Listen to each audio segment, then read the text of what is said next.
Amasan hitabang pha epiwa chung pathi ni thangwa kit win chong la hitabang ISTV sei the dinga phalna apia oi pu pau neo chunga jong ki pa thu isevin ke hi ke hele ni head diung kata sanin evangelist Henry Haokip ka in tuni hin topic poimo ta khat Christine hin khua job lo ta san lo a kho dan topic khat hi ka hin hangin hi topic hi ipi topic ham itiale na boina ipi boina na neyem na boina chu ipi ham ti hi topic manga tuni hi inaki holim ding hin tin pathina pha in mi him te ho tu ni chan gya ne thei cha thei don theya wa le thea ikoi pathin lopina ipi masawin he boina ki ti hi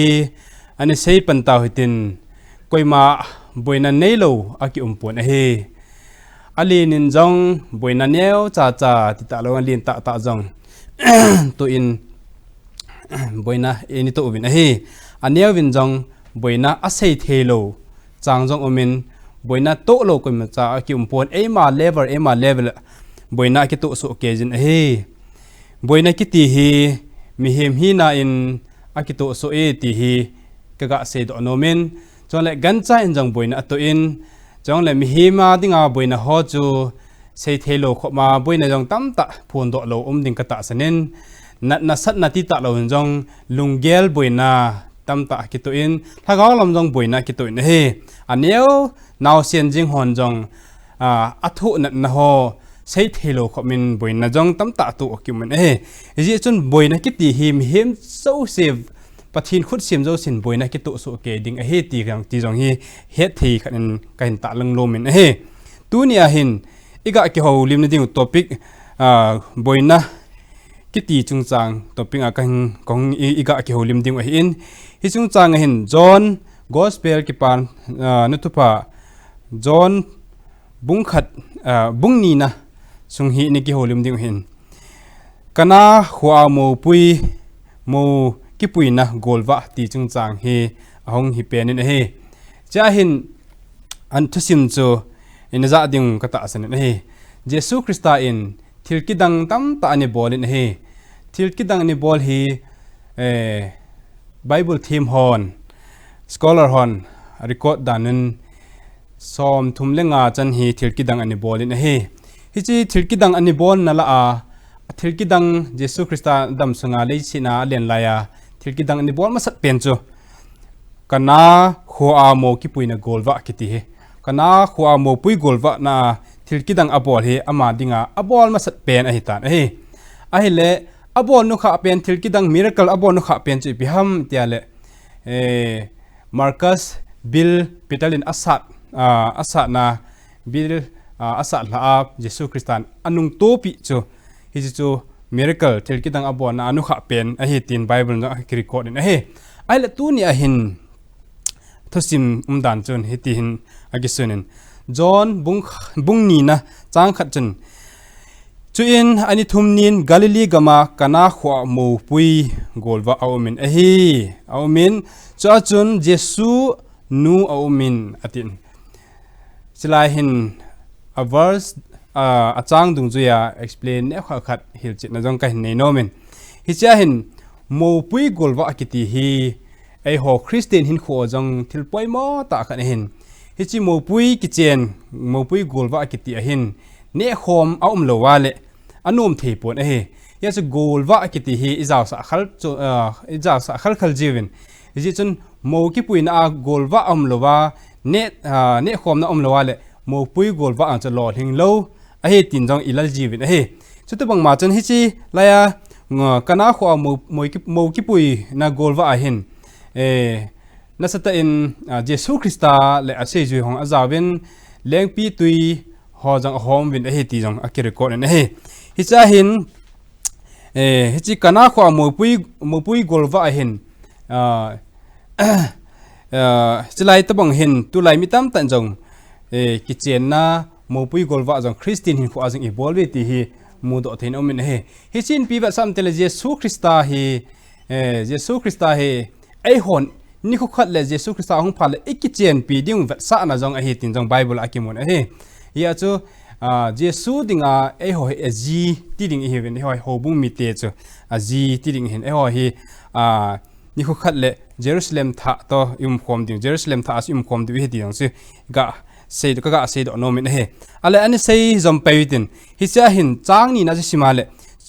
จุเล่มูปุยกอลวานาจูเยซูเล่เสยจุยหัวจงอากวูอตินเยซูเล่เสยจุยหัวจงกิโกที่ไฮมิลโปเตโซปิเตหตุไลขังดองนุงากอลหังตัมตามดจอนอมินนูทูปาทนุงนูทูปาทูนุงลวินมิตัมตาลำไวตัมตาอมินฮิจะเห็นจีไอเนติงวาเล่ดานทิ้งตะโลปะทินอางากิขุดจบนะตะโลวินเฮจนอากิจามจีวินเฮจนกิเจนะทิ้งโลวินอาจิเนจิตาวินฮิสไลทิลกิดังเยซูคริสต์อับบอนฮิสไลทุสิมาอีกอาจิลดอกเทจุพิฮัมเตเลนาจิเนนุงะเนฮิโกลหังเนฮิข้าเลนาจิเนพัดเลเยซูคริสต์อินไวท์นามอลดินามเยซูคริสต์ฮีนั่งยินจงนัดติบไอโลเลนักกูดิ้งหินน้ำติป้าฮีกิโกยสันนั่งมาแล้วมาทุดอกกินในที่ฮีก็หินเสดอนอมินอาจีจูอิสลาหินมูปุยกอลว่าเยซูคริสต์อาศัยจูฮอนจูอินไวท์กิบอลยาส่วนนั้นจีเนยติงเล่อีที่จีเนยนี่ดานทิ้งอันนี้จีเนยดิ้งฮัมอโลเล่นักกิจามปีดิ้งฮัมอามาบางไบเบิลหิลนมจูเยซูคริสต์จงดานทิ้งกิจนั่นละเห็นอามาอาจาเวทีอย่างสิไล่จ้างกูนางจิลดอกเทกันเอามินฮิจะเห็นจ้างทุมาฮีอีกกะเสดอนมจูอินเลี้ยงปีตุยอัลฮะสัมภาดินเยซูอนุนอาจาเลี้ยงปีตุยอันนี้ตะโปเวอตี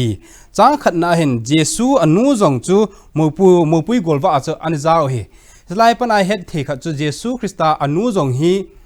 สไลคอนเทกต์ถึงจุยาเฮอินซุงมีขัดฮิดิ้งดานิงกินจัดเอามันอินซุงมีขัดอหิโลวาเลจนอามาจงกระจาวเทโลดิ้งยาสุ related ที่ดิ้งฮิจิพาลายเฮโจเซฟฮีอาปาเยซูอาปาโจเซฟฮีอันตะโลเฮที่จงไฮมิลโปเดยาสุอนุโบฮีอันจะเห็นจ้างทุมากิเซบังจนบอยนักขัดเห็นตัวตาวินอีตัวปิ๊กตัวกิลฮันจนนับบอยนักพิฮัมที่จงจ้างฮิจนฮิจะเห็นมูปุยกอลว่าเห็นบอยนักเล่นตาขัดอันตัวตาวินมูกิปุยน่าอโลเลกอลว่าน่าเห็นเนี่ยละจ้างหาสัมติงาเลก็เสตมาบังอาจูมูปุยกอลว่าน่ะกิติฮีโลหิงโลกิเจนน่ะโลหิงโลมูลบน่ะโลหิงโลที่ดิ้งเจงินฮิจนไล่เห็นบอยนักเล่นตาขัดอันตัวตาวินฮิจิบอยนักอัตโตสุพิฮัมเตเลเลี้ยงปีตุยอภัยหมอเปลี่ยนจากห้องทัศน์ตันฮิโซปิเตหอฮิจะเห็นอีเฮ็ดเดียวขัดจะสอบไปเดียวบอยในกิติฮีมิเจ้าสินอีตัวเดียวฮีก็กิน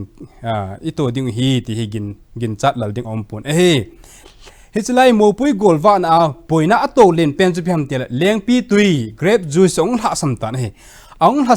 กสัมผัสจนมิเจ้าสิหุ่นบอยดิ้งจะเฮ็ดตาเป็นนัดตงหัวหักษาปังหัวจูอากิไม่หมดตาเป็นฮิจะเห็นจางลีน่าจนเยซูอนุนนะจุอินเยซูอาจาเยซูอนุจนอีพีเสียมเตียเลอับบอยน่าจะเยซูคริสต์ก็มากระลุนเลี้ยงปีตัวอันนี้ตะโปเวติหินจางทุมาจนอาเซตันอนุเยซูอนุเมรีจนเยซูเฮงจนอาเซตันฮิจนจางลีน่าจนเยซูคริสต์จนอาจาอาจิพิธีเซตัมนุเมย์เอนี่อีกินอุมัมเกยมากับพัดฮิเจ็บโลไลฮีอัติเอดิจูโซพิเตหอหินคูกิติฮีบอยนาโตโลกอยมาจากิมโลฮีมีบางคนจนเยซูคริสต์นั่นเนี่ยเลยบอยนาโตตะโลดิ้งฮี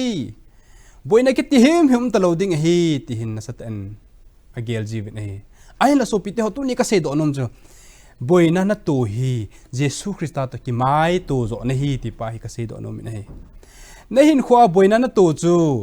นังมานะฮักเอาลมหินขวาจงเยซูคริสต์ตอนนั้นกิมูตัวในดิ่งปะเทนินปะเทปนั้นหินปีโจจุเฮติฮิสานลดิ่งมิสาอมปวนเฮ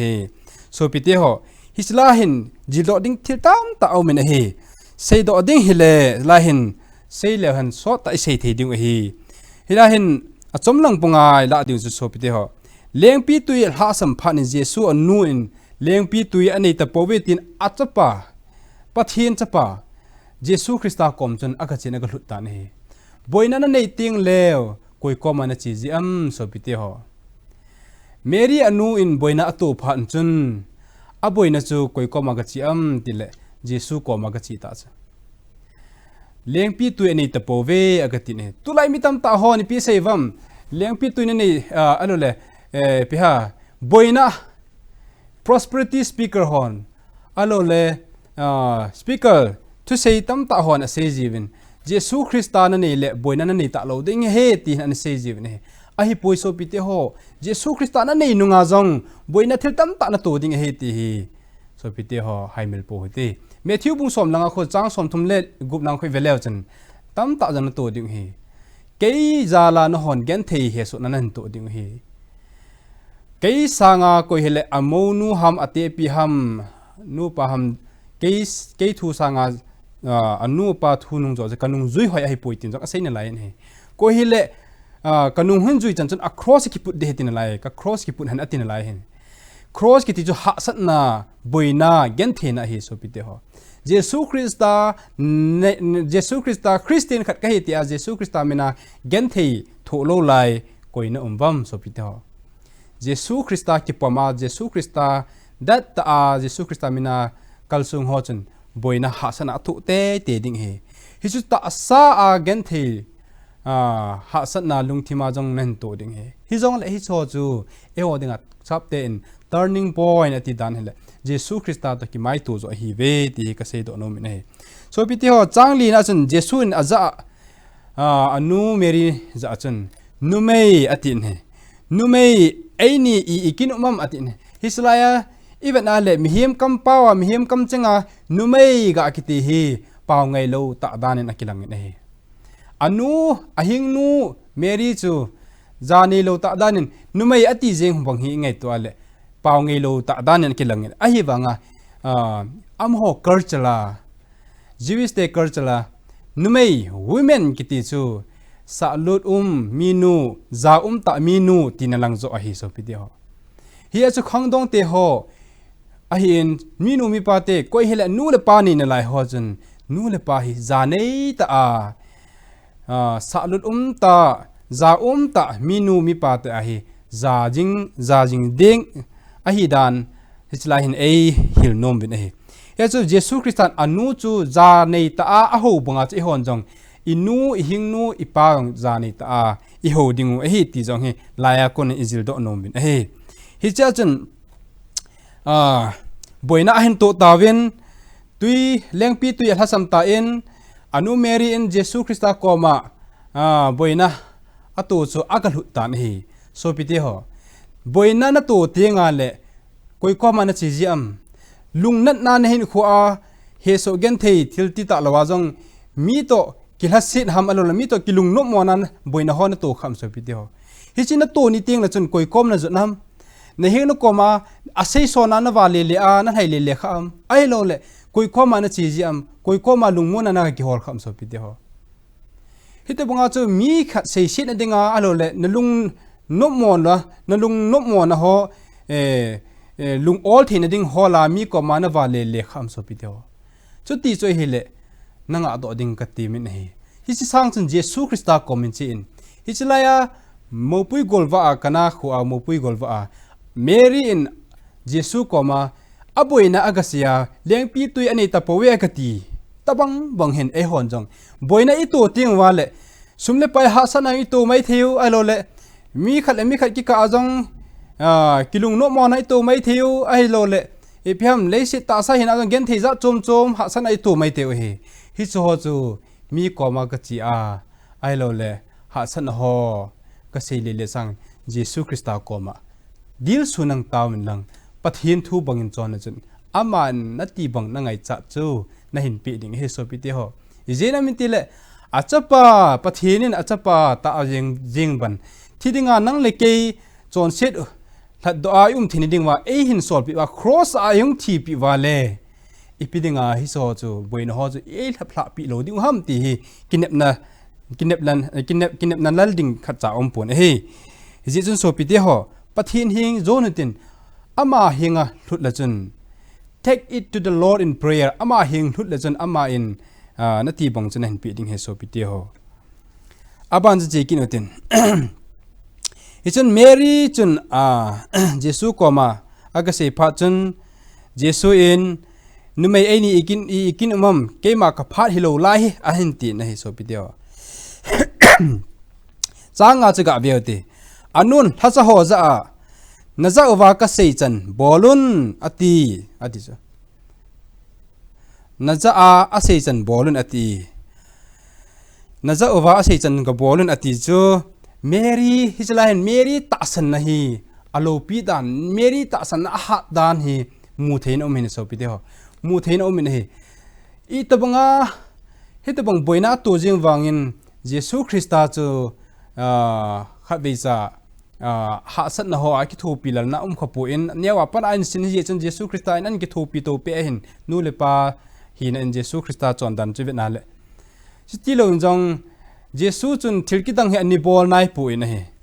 hi jong le ata asana le dan chu pathin ata asana le dan chu pathin thil bol the hi thilki dang bol the ti ta asana zal chun numai aini ikin umham ti a sei zo jing jong Mary chun kinep na nei tun lai jin hi chun thasa ho ko ma chun leng pi tui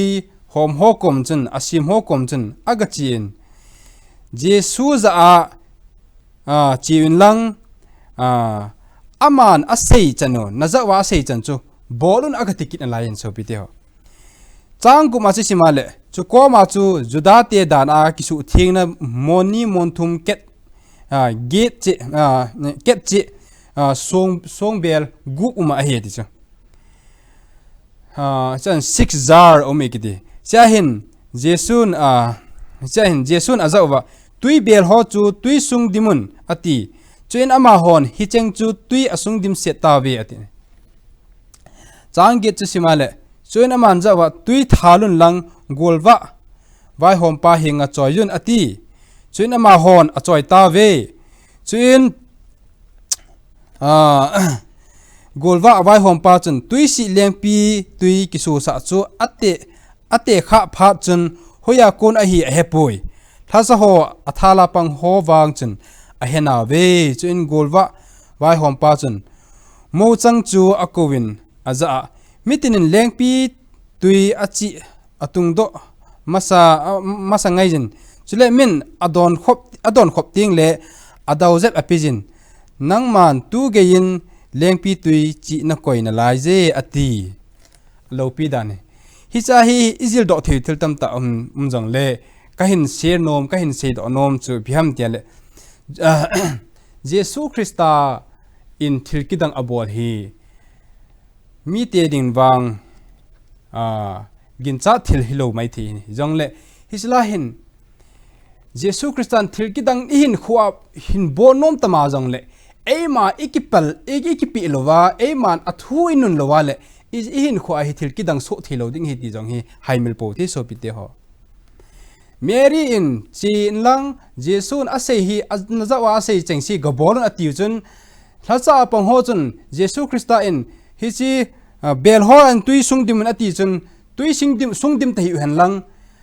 asei chan jo gobol te hi leo thilkidang so theidam so pite ho thilkidang so the momong lo ding hi aila ati bongbong aga bol ji a chu ati bongbonga thacha hon abol ta ji wa chu thilkidang hu so hi midang vai ki hom na elo le midang kichen na ho mo pui gol wa a hun achi chi a hoi hoi hi leng pi tu ho hi a hom ma saji we ti jong hi amo kar chala kon jong mu do thein omin a hi achi in a hoi jin a hin la a le lang a chaina lang lewang achi pa chu adaw zep jin tui mo de we ti pa hi omin leng pi tui grape juice sim hon jong hoi tan het thei chen omin a hi a hin la Jesu Christa in tui si leng pi tui a hin su sa ho bong chi ngai to ale tui jing hin hi chun thasa hon chun a hoi tan a heavy na hi so pite ho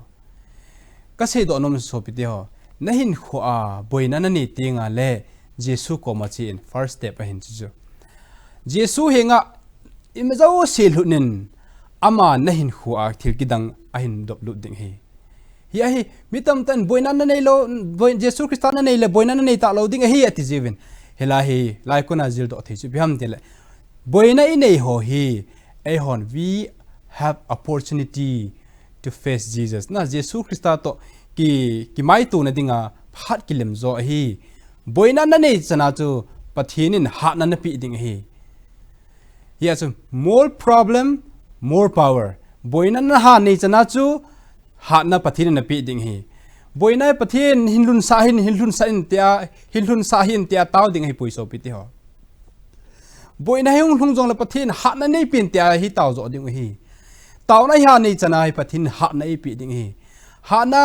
thil ki tang ki tio hi pathinin ei pi thin ding wa hi boina ho hi ki mai tu pi phot ngai hi Christian hin kho a boina to khanai lo ho chu Christian di ta lo Jesus Christ ta ki mai to di ta lo boina hin to a nung chon pai jong thil tam ta pi ja nung chon ham te la Jesus Christ ta to ki mu to lo hi ji hi ai la Jesus Christ ta min jala boina tam ta hin tu ho chun gen thena to ho chu ha na pathin api ding thil ki dang tam ta jil do te hin kho a pathin api ding hi hi chun lai ewe imu thei imu bong hin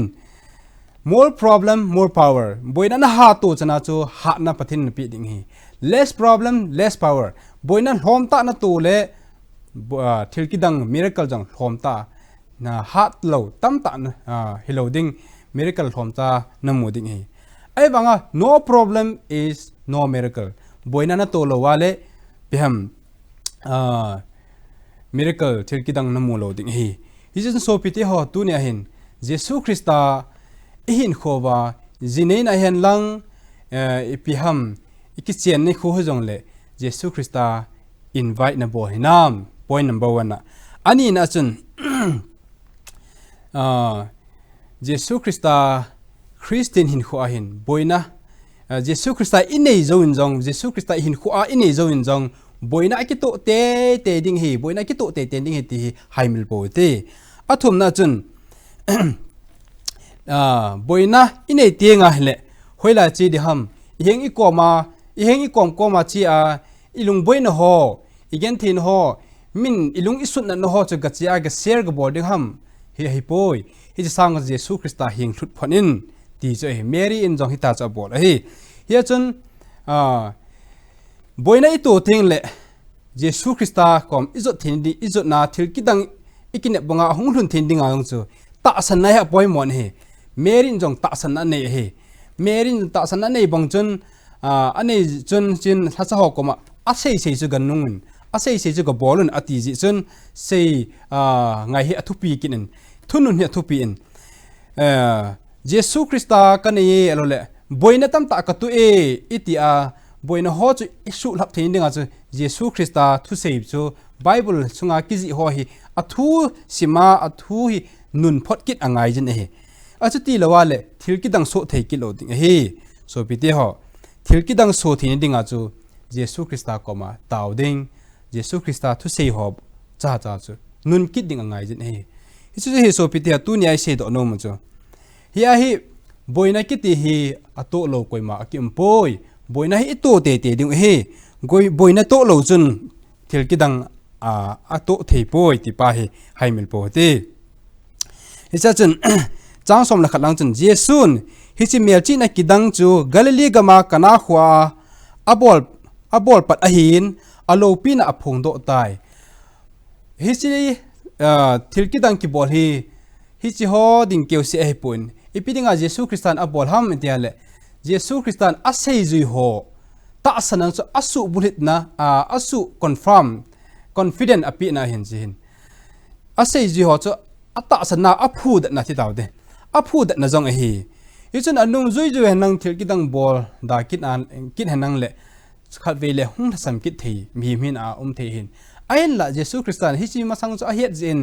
hi chi thil ki dang a bol ho hi o ma hi pathin di ta pathin cha pa mong hi nai ti hi ata san naw chu aphu da na dinga chu but Jesus Christian chun thil ki dang he ain bol ti jong hi la hin akimu in hi chi thil ki dang a bol he a bol pet na hin chong la ama lo pi na chu kidop sang na khat jong aphung do kita ni alo pi na chu aphung do kita ni hi chen a sei zui hon ata san ta ve ati in ลาจนจ้างสมละขัดจนอาศัยนะเฮเฮจนฮิสลาหินทิลกิดังกิติฮีอินหัวปอยโมฮิมิราเคิลส์กิติฮีเยซูคริสต์อาบุมเฮดัมโมดัมเทสนาเปเทจูเยซูคริสต์อาบุเอเยซูคริสต์อาหินอิมโจสิโอเมมิตัมตันเยซูคริสต์อินเอโจติงาเลนุปสานาอโลเลฮาวสัตนาทิลตัมตาฮาวสัตนาดิงาโฮลอยจงอากิวมันเฮมีบังคัดจนทุกุมวังฮีทิลเซกิบอลันตินอโลเลการนี่เลยบอลฮอก็เดิมนะจงไอปูอินทิลดรักส์บอลฮอจงการนี่เลยบอลฮอจงทุกุมฮีสิทธิ์องกิเฮก็เฮทวินทุกุมฮีกิบอลันตินโคเวเลกิงตันเตติจงยุมบอลไม่ทิลุงกตาสันนี่เฮหินละโซปิเตฮอปะทินกิติฮีขับเวเลโฮดิ้งขับเวเลทิลเซดาลหาดิ้งตีฮีปะทินกิปานไอปูนเฮมีขัดจนดิวสันฮีนินทดจีฮิโอนินทดจงเละพาดองกันเดียวพาดเละก็สิมเทนดิ้งเงินที่นี่คู่ที่นินทดโนตีการจงอมเทจินเฮไอ้ละสุพิเดียวปะทีนินไอ้มันอิเดย์พานาปะทีนทูสิมาอิเดย์พานาย้อนพานาปะทีนถ้าเขาจันเทดิ้งฮีปะทีนินลำปีอาศิมปาจะให้ปนเฮปะทีนินลำปีสินจุพิฮัมเตละนิตินาปะทีนเฮงากิลานานิตินาอิบุยนะฮอปะทินเนงาลุดดิ่งปาฮิปะทินเดสะเฮมีบังคัจนบุยนาหินโตติงระบบปะทินอเบลจินเฮบุยนาหินโตติงระปะทินก็บุยนาในลับบิโอทินปะทินเฮงาอากินหันจินเฮไอปุยสปิติฮอบุยนาหงทุนมาสังเฮปะทินก็บุยนาฮอยทิมปีไม่จิงจงเละปะไกก็หินโคเฮนี่ดัลตันเป็นกันุงเดวิดตาวบังอาจูกันุงเล็กกับผัวหุงปังจิงินเตียเยซูคริสต์ถ้าเขาทิ้งฮัดนะป้าจ้ะไอ้กิทุ่มจินจีเดวิดจงจันกิทุ่มจินเฮ้ชุดแต่มาสิฮอนจงบ่อยน่าเห็นตัวมาสังว่าเฮ้ไอ้กิสัตปีทิ้งดิ่งมาจ้ะตัวจงเลยเห็นทิ้งปีไม่ยินจิงจงเละปะทิ้งบ่อยน่ะฮอเฮก็กาลไก่ทิ้งดิ่งฮัดนั่นไม่เป็นน่าฮัดนั่นถ้าเขาเจมจำจะไม่เป็นแต่ปะทิ้งนี่ไงไอ้กิทุ่มมาเลยปะทิ้งนี่ฮัดนั่นไอ้ปีดิ่งฮิชิอากูน่าจ้ะฮัดที่น่ะโจที่น่ะกาลโจน่ะปะทิ้งไอ้ปีดิ่งเฮ้ชิจุเฮ้จิจนปะเทนินอาจจะป้าเยซูคริสต์เอปีตะวันเละทิลกิดังบอลทีนิดิ่งหอจังเฮอาทูอินุนอาเละปะเทนินเอปีเตดิ่งเฮตีเฮตัวนี้ไอ้กะสีดอนมเห็นปะเทนิจันเจวดิ่งปะเทบุปีวินเตตีเฮกงตาวน์เห็นลังอ่างไงเจ้าสิปะเทนินปะเทนิบุตาวเห็นอาเมน